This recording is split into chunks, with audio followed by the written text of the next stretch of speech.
With planning of our future in mind, let us now move on to our next agenda item, discussion of the industry's long-range plan. To address our long-range planning efforts, it is my pleasure to introduce to you Charles Miller, a former Beef Board member and co-chair of the Industry Long-Range Planning Task Force.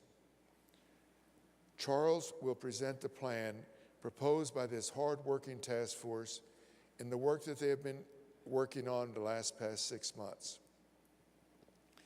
I am confident I speak for the officers of both the CBB and NCBA when I give my thanks to Charles and his co-chair, Robert Rebholz, and to all members of the task force for the difficult work and the significant amount of time they have dedicated to this important plan. This proposed plan is a vivid example of what can happen when participants from all of the industry segments come together to produce a practical vision of the strategies and initiatives which warrant our focus in the future. On a personal note, I was honored to sit in on some of these meetings, and I was incredibly impressed, as I'm sure you would have been, to hear people from the diverse segments of the industry that puts meat on the table of our consumers as they came together and they shared their knowledge and experience in attempting to come up with a plan that will best meet our needs for the next 3 years. A little bit of information about Charles. He is a cow-calf operator and backgrounder who owns CJ Cattle Company in Nicholasville, Kentucky. Charles and his wife Judy are fifth-generation beef producers. Their ranch is Beef Quality Assurance certified, and Charles has been extremely active in local, state, and national beef organizations, holding leadership positions at the Cattlemen's Beef Board, National Cattlemen's Association, the Kentucky Cattlemen's Association, and the U.S. Meat Export Federation. He served as chair of the Kentucky Beef Network and is a leader and foundational supporter of Kentucky's Genetic Improvement Program. Charles and Judy have opened their farm and their lives to multiple visitor and media tours as they share their positive story about beef and beef production with others. Charles, thank you for joining us to introduce the proposed industry-wide long-range plan.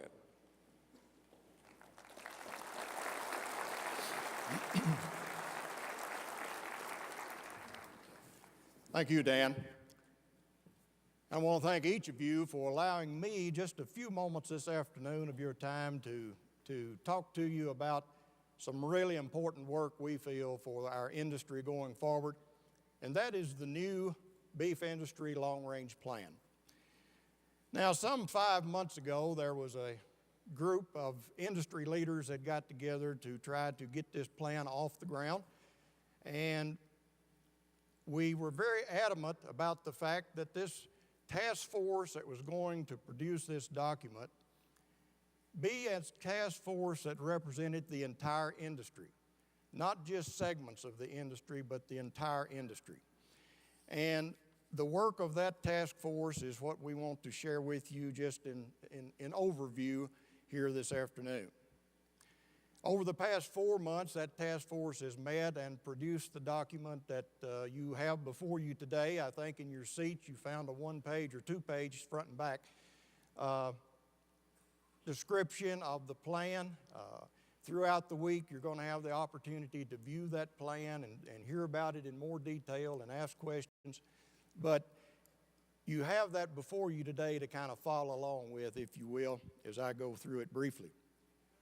The first thing you might notice is that this is a 3-year plan as compared to the 5-year plan that we have traditionally done in the past. And there's a pretty simple reason for that.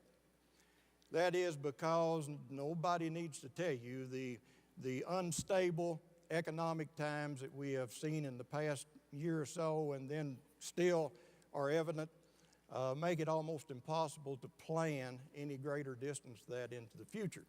Built into this plan is the opportunity for it to be reviewed every year in case there are instances that are going to affect our industry or challenges that are affecting our industry going forward.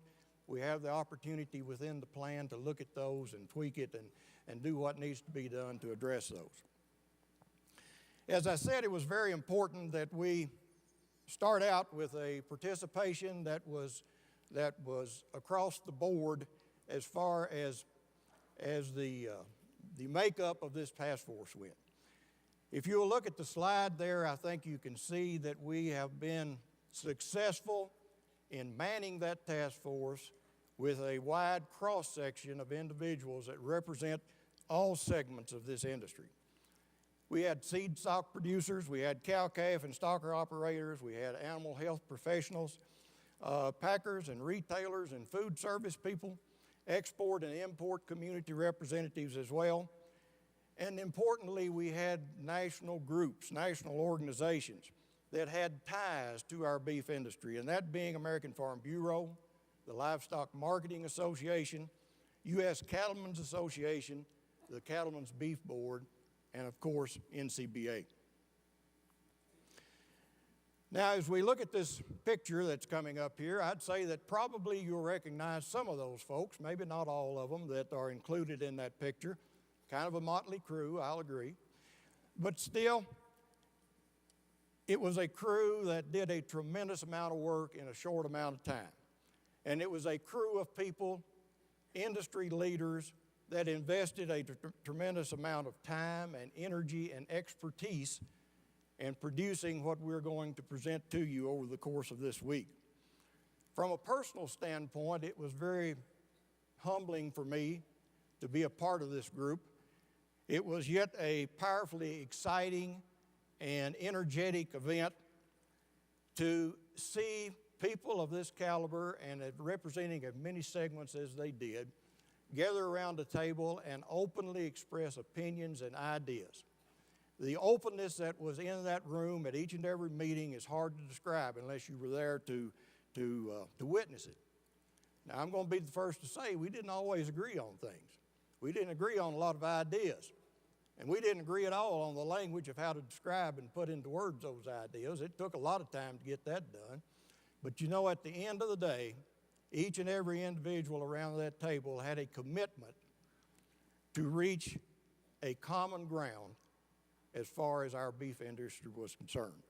And that is, I feel like, what we have done. There are many of that task force present with us today, and I would like to ask them to stand, if you would. I don't know where you are, but if you would just stand, and I would ask that you would join with me in thanking them with a round of applause.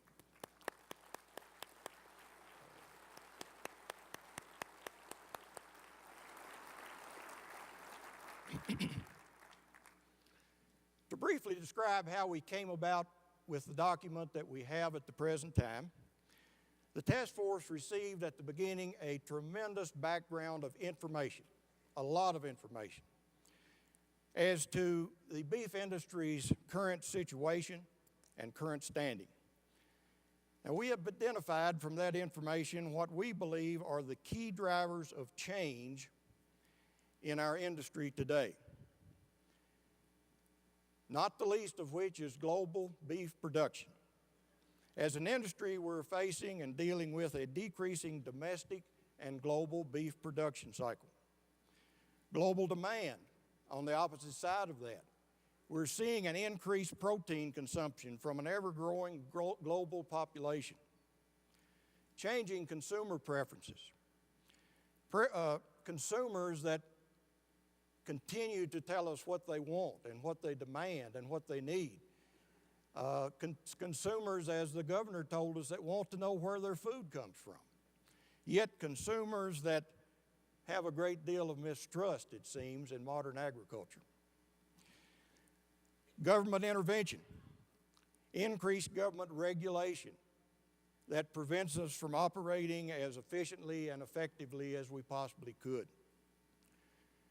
Activist agendas, increasing attacks on animal agriculture from organizations that have huge dollar budgets and are willing to invest those dollars in launching those attacks. And last but not least, of course, input cost. Increased cost and volatility that make it harder and harder to manage and compete in the marketplace. Now, this background led to a number of strategic questions that we had to try to find some answers to, that we tried to frame some answers to as we went forward in producing the plan. How do we limit government involvement? How do we proactively tell consumers about our beef production story?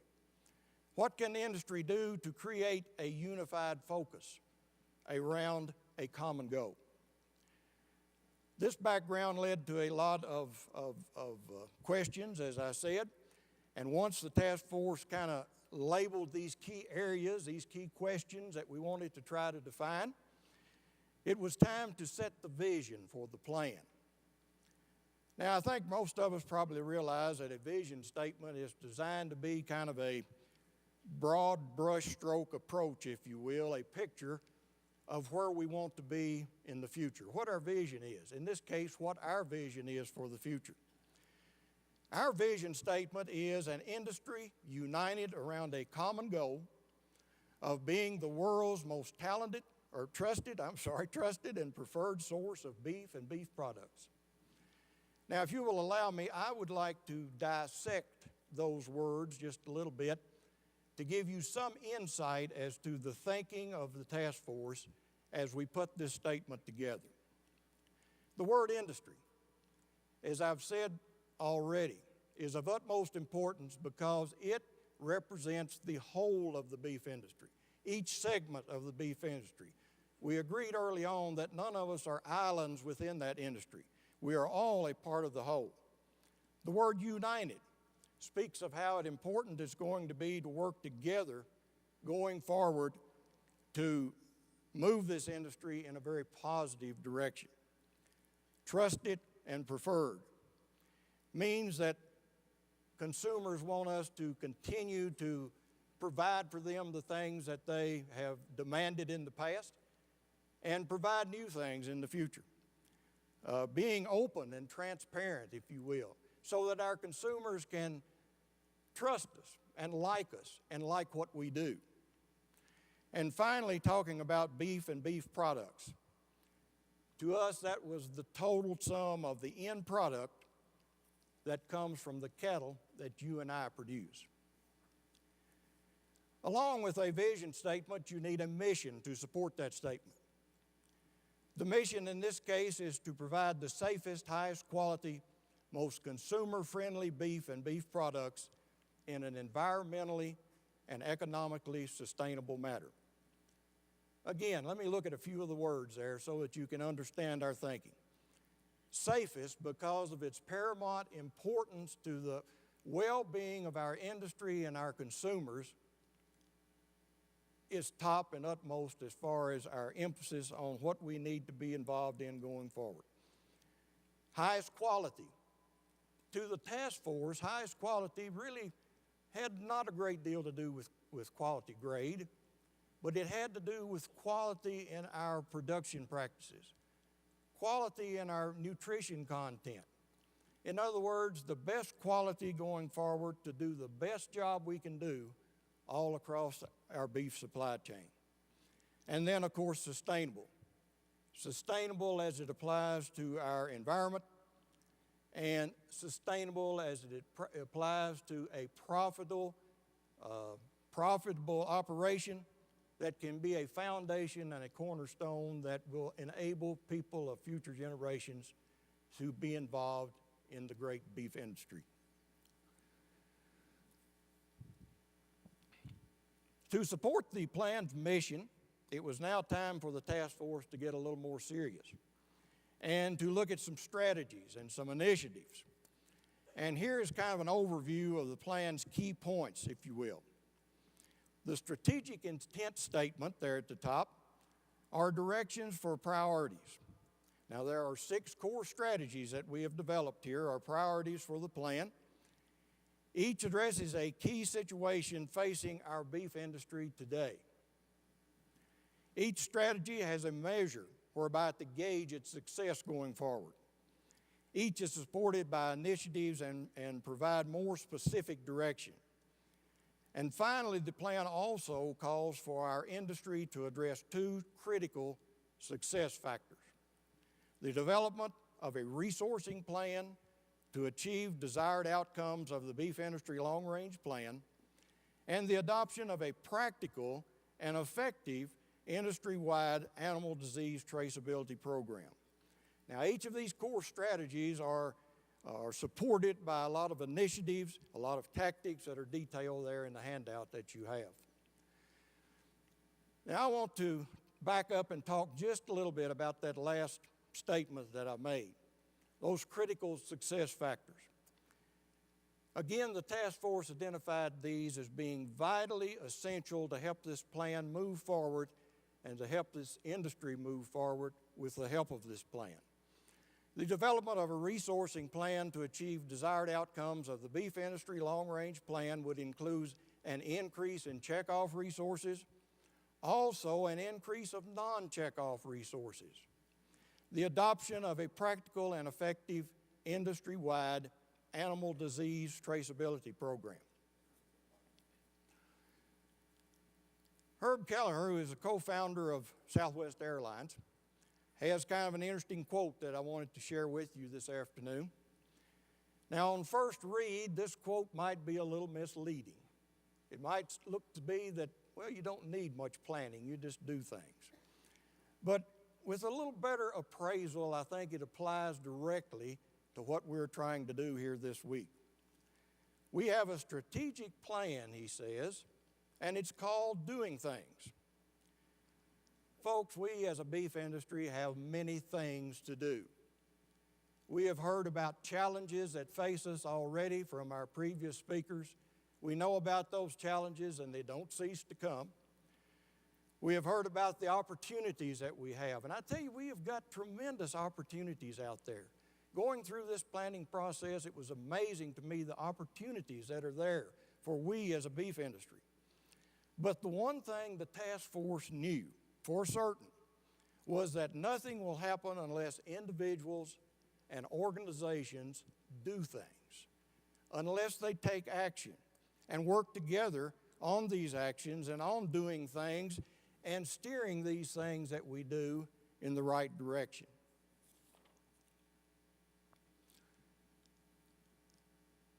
As we go forward from this point,